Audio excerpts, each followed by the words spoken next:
Hola amigos, te saluda Yubya Agustín. Muchas gracias por estar conmigo en este episodio donde voy a hablarte de uno de mis libros favoritos, que es el libro de Viktor Frankl. Se titula en español El hombre en busca de sentido. Libro se escribió en 1946, un año después de que terminó la Segunda Guerra Mundial, donde el autor fue prisionero en los campos de concentración de Auschwitz. Antes de eso, quiero recordarte que nos apoyas cuando te suscribes a nuestro canal, enciendes la campanita y nos dejas tus comentarios. Si quieres mandarme un comentario directamente a mí y yo misma te voy a responder, lo puedes hacer a info@theagustinagency.com. También nos puedes apoyar de manera monetaria dándonos una donación de lo que tú quieras en nuestra página web en theagustinagency.com en la sección de donaciones. Con eso vamos a empezar de una vez con la reseña del libro. Como te dije, hoy te voy a hablar de uno de mis libros favoritos. Es en verdad uno de mis libros favoritos. Yo lo leí hace mucho tiempo, ya no te puedo decir ni siquiera en qué año lo leí, pero fue hace mucho tiempo y fue en una época en la que estaba tratando de ser una buena ejecutiva de ventas y por alguna manera este libro era recomendado por otros autores que estaba leyendo en su tiempo y me gustó mucho. Es un libro muy pequeñito. Hoy día ya está incluso en audiolibro, ¿no? No sé si está en español, pero en inglés sí está en audiolibro. Y es un libro que en audiolibro se lee en unas 4 horas, ¿no? Entonces también lo puedes leer así rapidito.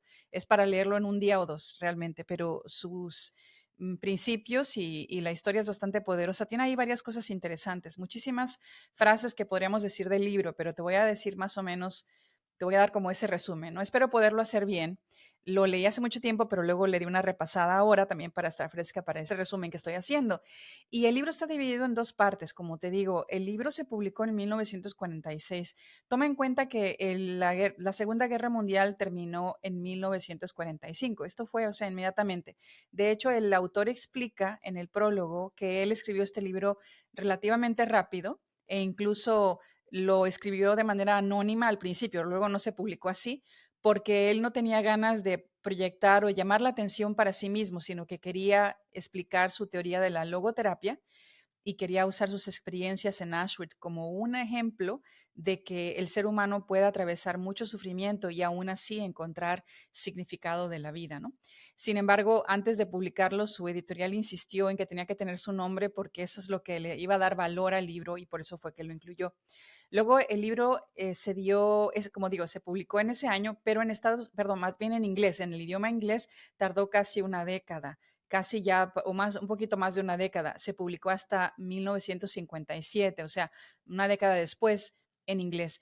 Pero el libro ha seguido allí mismo y al día de hoy se han vendido más de 16 millones de copias y se ha traducido en más de 50 idiomas. Eso no es cualquier cosa, ¿no? Es un libro que ha pasado la prueba del tiempo. Ya vamos sobre los 70 y tantos años, ¿no? De que se publicó el libro y sigue siendo verdad. Como te digo, el libro se divide en dos partes. La primera parte es, podríamos decir, su historia, su experiencia en los campos de concentración de Auschwitz y la experiencia de sus colegas, de colegas a su alrededor.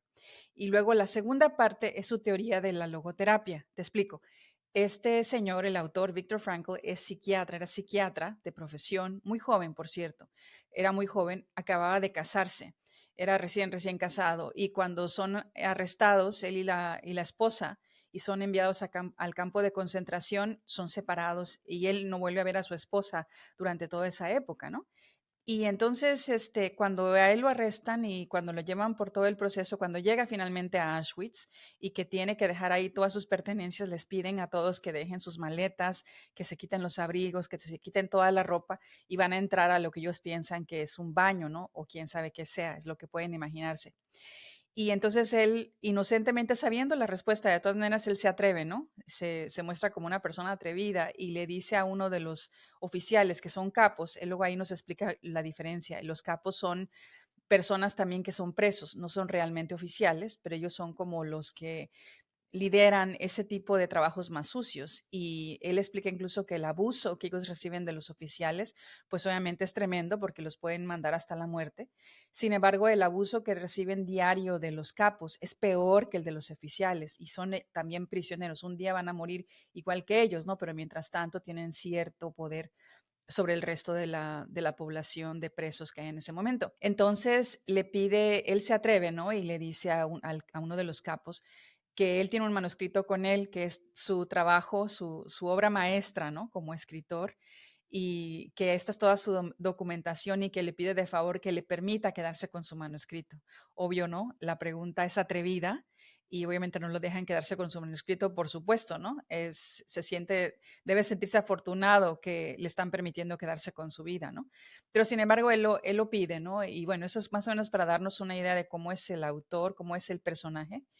Y hay muchas cosas importantes en este libro, nos detalla cómo van llegando y las actitudes que tienen todos los demás, el trauma que están recibiendo, cómo van siendo elegidos unos para ir a la mano derecha, otros para ir a la mano izquierda.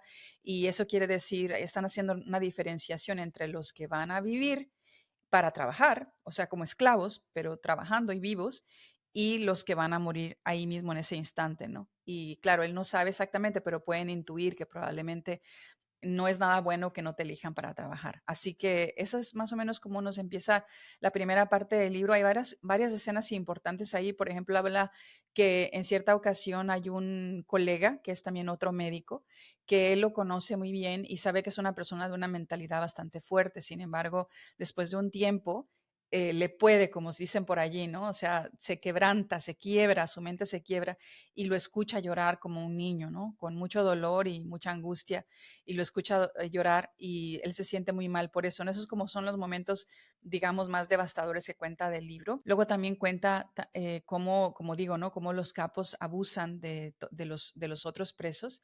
También habla acerca de cómo les dan a veces cupones por algunos trabajos, o más bien, son cupones para que les puedan dar cigarrillos y en cierta ocasión como él puede hacerse de ciertos cupones que le dan permiso a obtener 12 cigarrillos, lo cual es mucho, es bastante. Y lo que él explica es que los cigarrillos, ellos realmente no se los fuman, no los piden, pero los intercambian precisamente con los capos, porque los capos si tienen comida, a veces hasta mejor comida de la que pudieron haber tenido cuando eran libres, porque generalmente eligen no a los más competentes, ¿no? Sino a los más crueles. A veces estos fueron criminales en su tiempo u otra cosa, pero no, tal vez no eran personas muy capaces.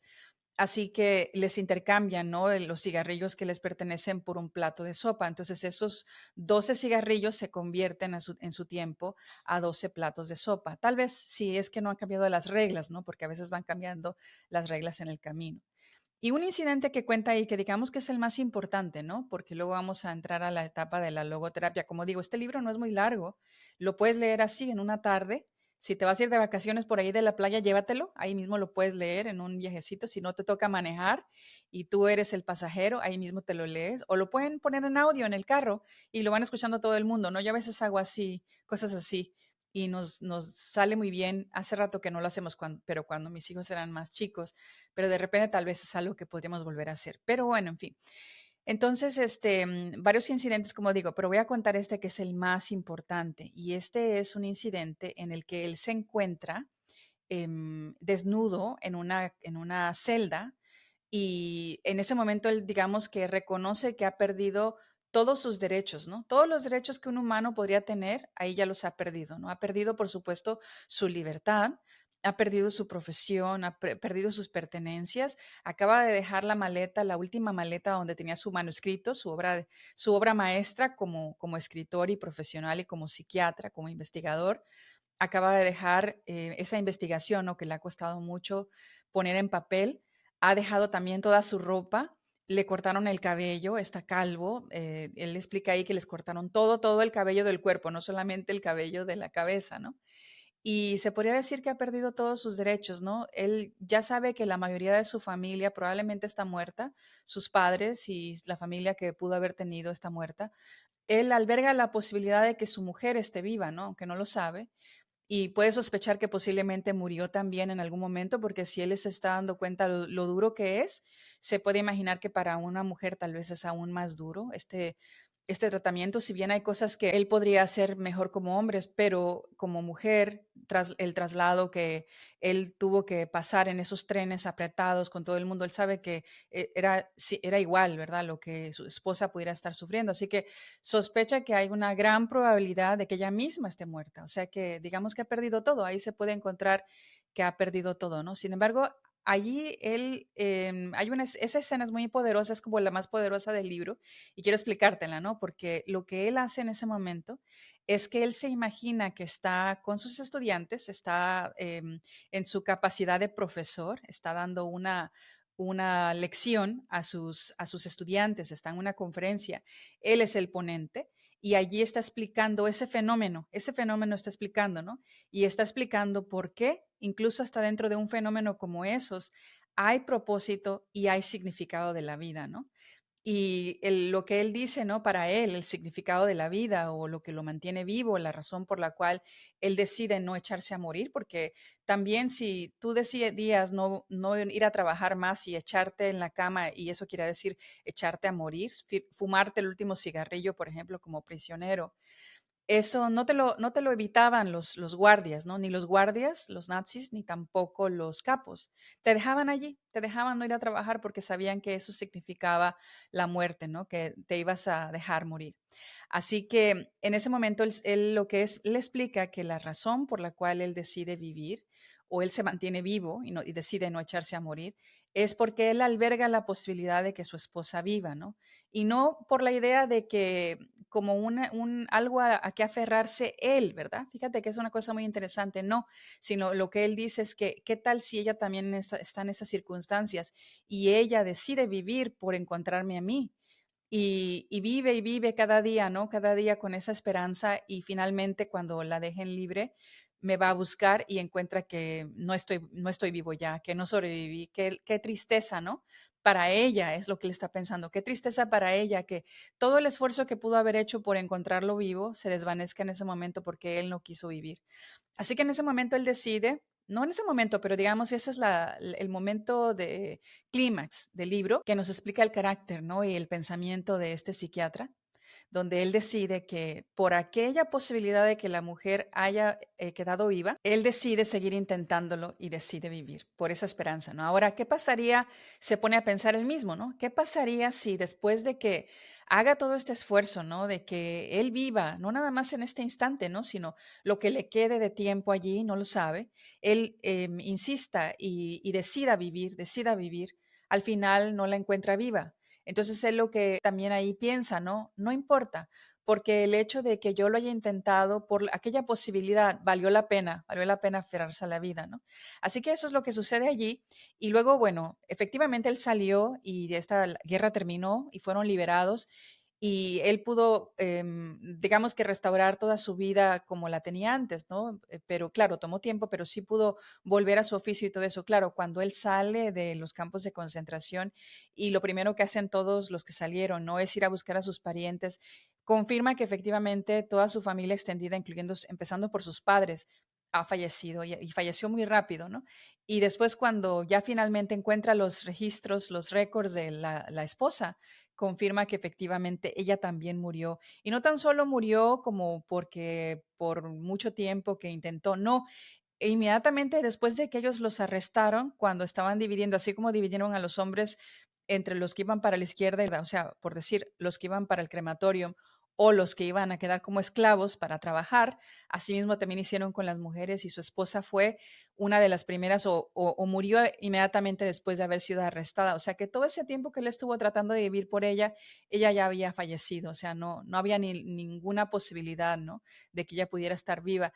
Entonces también él explica eso, ¿verdad? Que efectivamente él confirma que no importa que ella no hubiese sobrevivido, le hubiera gustado que sobreviviera. Y no importa que su razonamiento para no dejarse ir hubiese sido el que ella lo encontrara. No importa porque esa esperanza lo mantuvo vivo y él le agradece a ella, a esa esperanza, aunque ella no estaba allá, a esa ilusión para salir, ¿no? Entonces él concluye allí con una frase que es importante porque hay varias frases de este libro que te dejan pues atónito, ¿no? Pero, y no lo voy a decir exactamente, pero te voy a decir lo que significa para mí. Lo que él dice es que cuando explicaba, ¿no? De que te pueden quitar todas las libertades, todas las libertades te podrían quitar el ser humano, ¿no? Pero la libertad que no te pueden quitar es que eres tú el único que puede tomar la decisión acerca de cómo te van a afectar esas circunstancias. Mira qué interesante, ¿no? O sea, te pueden hacer de todo, quitarte todas las libertades, castigarte, hasta quitarte la vida, pero lo que no pueden quitarte es que tú tienes la decisión de decidir cómo es que te van a afectar esas circunstancias. Así que eso es lo importante de allí. Y luego pasamos a la segunda parte, que ahí no me voy a detener tanto. Te digo que el libro es súper corto. Esto es básicamente la esencia del libro. Hay más ejemplos, hay más ejemplos, ¿no? Y hay un tema que él menciona todo el tiempo en el libro, ¿no? Y es la palabra significado y propósito. Entonces, bueno, aquí venimos a la segunda parte. En la segunda parte, esa es su teoría de la logoterapia. Y la logoterapia es una teoría que él propone en la psiquiatría y lo que significa, o sea, digamos que es contraria al psicoanálisis, ¿no? Porque él explica que el psicoanálisis, que son las teorías de Freud y de otros que vinieron después, es que tiene que ver con el pasado, ¿no? Sino que todo lo que te pasa ahora tiene que ver con el pasado. Entonces, el psicoanálisis, regresar a tu niñez, regresar a tu crianza, cómo te trató tu mamá, cómo te trató tu papá, qué circunstancias viviste en tu niñez o en tu adolescencia para entonces entender por qué estás donde estás, ¿no? Entonces él explica que puede tener algo de valor eso, pero en realidad eso no te hace, no hace al ser humano vivir, no le da el propósito ni el significado de la vida, ¿no? Porque más bien eso podría hasta justificar el dolor y la depresión en la que te encuentras, ¿no?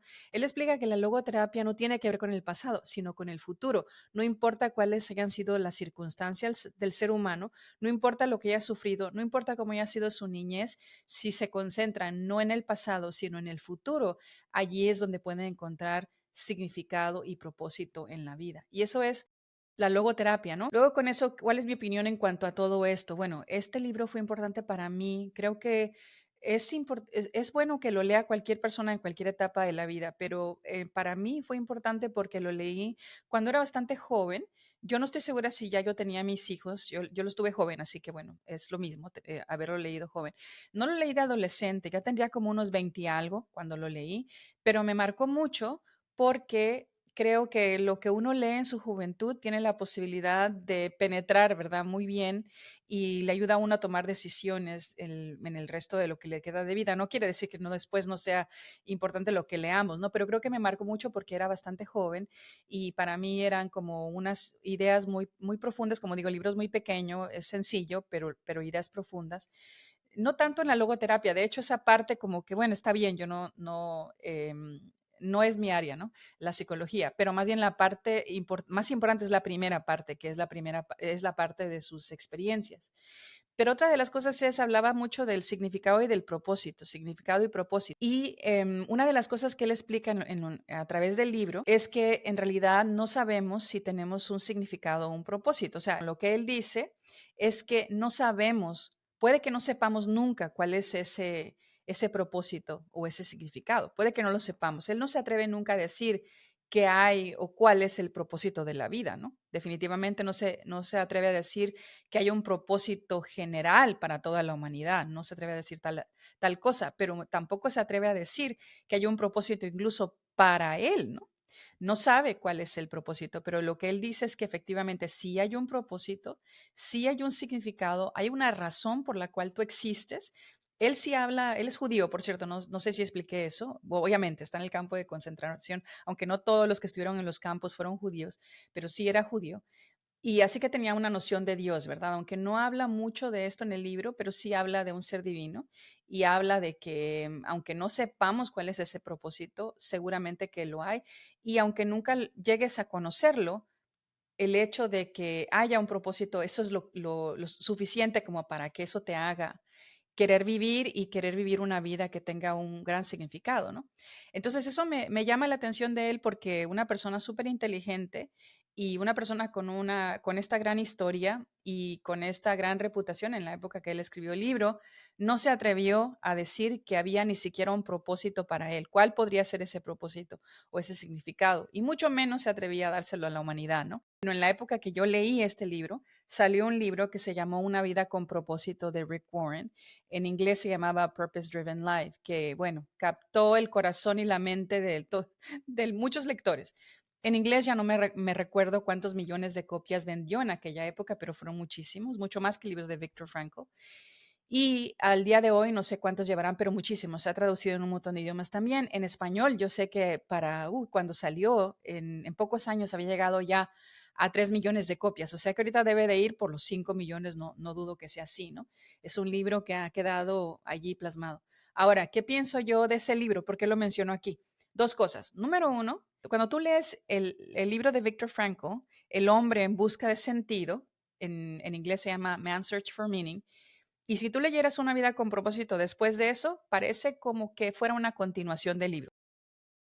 Una mala continuación, por cierto, no una buena continuación, sino una mala continuación. Para mí, la impresión que me da es que Rick Warren se leyó el libro de Viktor Frankl y entonces como Viktor Frankl no dijo nunca cuál podría ser ese gran significado o ese gran propósito de toda la humanidad, pero tampoco habla de cuál podría ser el propósito o el significado para él mismo. No lo dice, ¿no? Habla de que debe haber un propósito, existe un propósito y que no importa que no sepa cuál es, vale la pena vivir solamente por ese propósito, ¿no?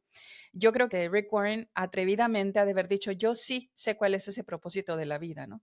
Yo sí sé cuál es ese significado. Entonces escribió el libro que conocemos ahora como Una vida con propósito. A mí no me gusta ese libro, no lo recomiendo solamente para que lo analices, ¿no? Pero nada que ver con el libro de Viktor Frankl. Eso es, yo creo que ahí tocó las emociones y una necesidad del ser humano. Por supuesto que queremos saber cuál es el significado de la vida. Se ha escrito mucho sobre eso, ¿no? Y muchos pensadores y filósofos y teólogos han intentado, ¿no? Explicarlo. Y bueno, en mi humilde opinión, yo creo que no lo sabremos. Y te voy a dar un ejemplo antiguo. Y yo me voy con la idea de Viktor Frankl, de que no vamos a saber cuál es ese propósito muchas veces, ¿no? Tal vez, no, tal vez podremos saber nosotros el significado de la vida de otro, pero seguramente que no sabremos cuál es el propósito de toda la humanidad y muchas veces no sabremos ni cuál es el nuestro, ¿no? Porque sería como algo muy, digamos, algo sobrenatural, ¿no? Saberlo. Pero te voy a dar un ejemplo para aquellos que leen la Biblia. Tenemos la historia de Job. La historia de Job está en el Antiguo Testamento, es parte de la Biblia cristiana y la Biblia judía también, la Biblia hebrea. Y estamos hablando del libro de Job. Muchos teólogos dicen que fue el primer libro de la Biblia. Recuérdense que cuando hablamos de los libros de la Biblia, no hablamos de cuándo se escribieron, porque la Biblia existió, o sea, estas historias de la Biblia existieron de manera alegórica, se iban contando de generación en generación.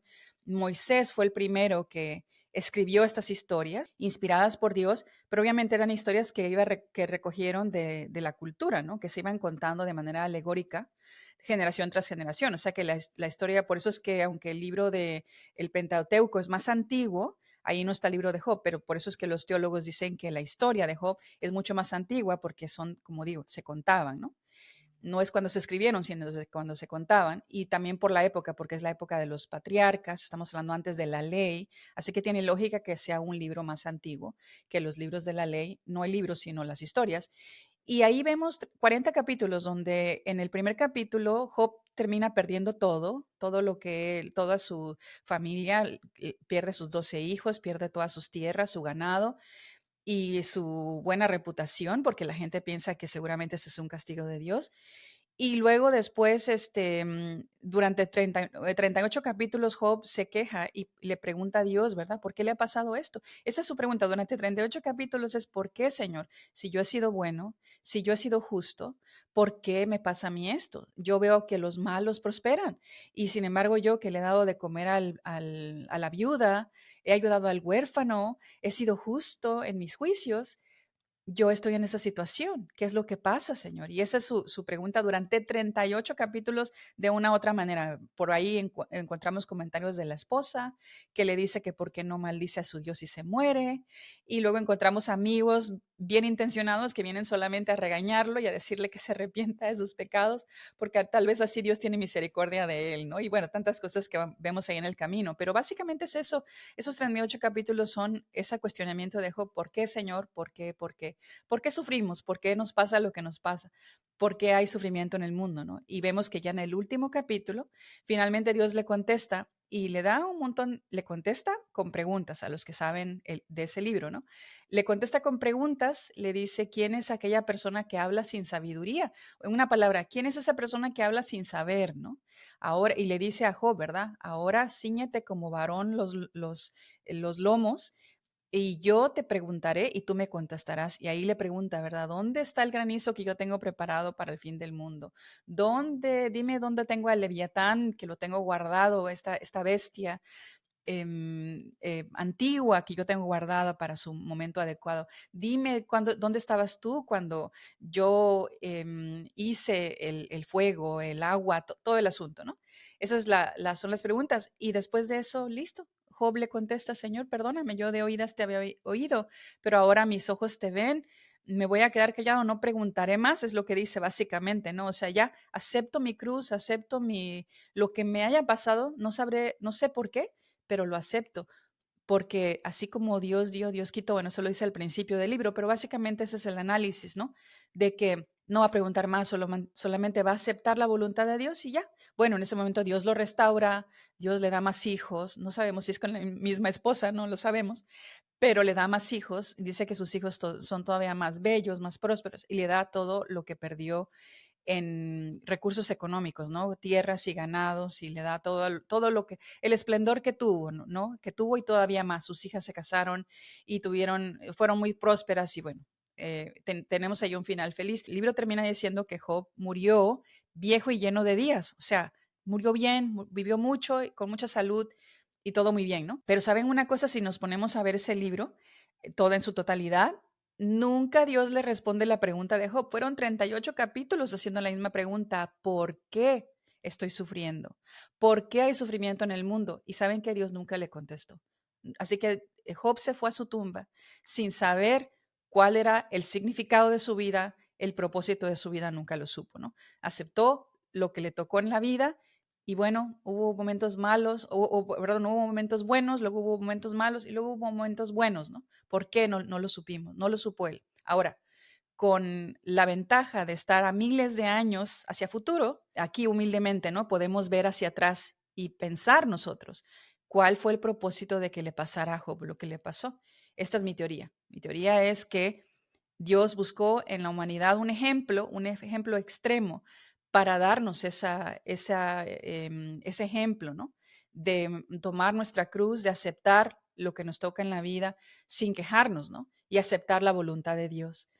Y eso lo hemos visto. Entonces, ¿qué quiere decir esto? Esto es que se ha hablado de Job durante muchísimas generaciones, durante miles de años. Esa historia, como digo, se cree que es la más antigua.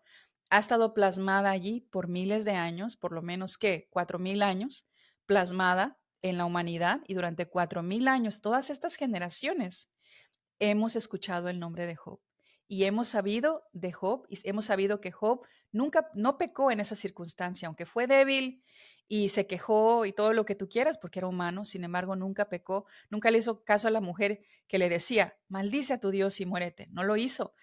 Siempre bendijo a Dios y siempre estuvo pendiente de su respuesta. Él no supo cuál fue su propósito y su significado. Nosotros lo vemos. Fue para todos nosotros, para todo el resto de la humanidad.